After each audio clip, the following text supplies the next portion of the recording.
你是个天才你是个天才你是个天才เนี่ยคือជាទេពកោសល្យជន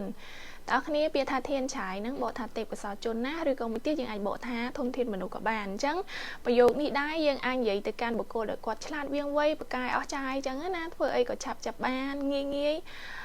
ប្របាក់ប៉ុណ្ណាក៏គាត់អាចចាប់បានធ្វើបានមួយទៀតជាការលើកទឹកចិត្តបើសិនថាយើងចង់លើកទឹកចិត្តមនុស្សដែលនៅជុំវិញខ្លួនយើងណាយើងនិយាយពាក្យពីរូបភាសាបែបហ្នឹងណានេះគឺកាធានឆាយអ្នកគឺជាទេពកោសល្យជនអញ្ចឹងប្រយោគហ្នឹងមិនមែនចាំបាច់ថាតតែបុគ្គលនឹងឆ្លាតអស្ចារ្យប្រកែប៉ុណ្ណាទេយើងអាចនិយាយបានណាអូខេនេះជាការលើកទឹកចិត្តឬក៏ជាការសរសើរអូខេតោះនេះបងប្អូននេះគឺកាធានឆាយនិយាយទៅប្រយោគតែបន្តិចគឺឆាប់ចាប់បានហ្មងហ្នឹងគឺធានឆាយមែនតើណាអូខេតើឥឡូវប្រយោគទី2របស់យើងណា他有自己的车他有自己的车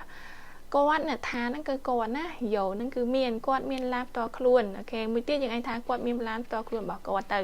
ពាក្យថា自己ហ្នឹងគឺខ្លួនឯងណា车ហ្នឹងគឺឡានមួយទៀតយើងបកថារថយន្តហ្នឹងពាក្យបច្ចេកទេសតែភាសានិយាយគេហៅឡាននឹងឯងណាអញ្ចឹងឡាននេះថ្នាក់ពាក្យជានាមអ្នកនរគ្នាអាចដោះដូរបានណាយើងអាចបដូរទៅជាម៉ូតូក៏បានបដូរទៅជាយន្តហោះក៏បានបដូរជាសភៅក៏បាន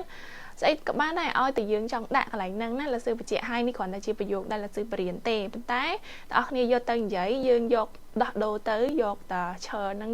លុបប្រវត្តិចោលទៅដាក់ពាក្យផ្សេងមកគឺបានដែរណាអូខេតោះណាអញ្ចឹងកន្លែងហ្នឹងគេថាបើសិនជាយើងមានឡានតខ្លួនហ្នឹងយើងនិយាយពីខ្លួនឯងទៅថាវ៉ៃយោជិះជីទៅឆាហ្នឹងហើយយើងនិយាយអញ្ចឹងក៏បានដែរតែកន្លែងនេះយើងនិយាយពីគេទេណាបកគោទី2អូខេណាថាយោជិះជីទៅឆាតោះណាអូខេតើប្រយោគទី3របស់យើង我收到你的信了我收到你的信了អូខេពាក្យថា收到ហ្នឹងគឺទទួលបានណាអូខេនេះហ្នឹងគឺអ្នកនឹងឯងណាស៊ីនកន្លែងហ្នឹងបកថាសម្បត្តិណាខ្ញុំទទួលបានសម្បត្តិរបស់អ្នកហើយ我收到你的信了ខ្ញុំទទួលបានសម្បត្តិរបស់អ្នកហើយអូខេអញ្ចឹងស៊ីននេះយើងមួយទៀតយើងអាចបកថាភាសាក៏បានដែរអូខេក៏ផ្ញើសារក៏ផ្ញើសម្បត្តិមកយើងទទួលបានណាអូខេតើឥឡូវប្រយោគចុងក្រោយ我喜欢独自旅行我喜欢独自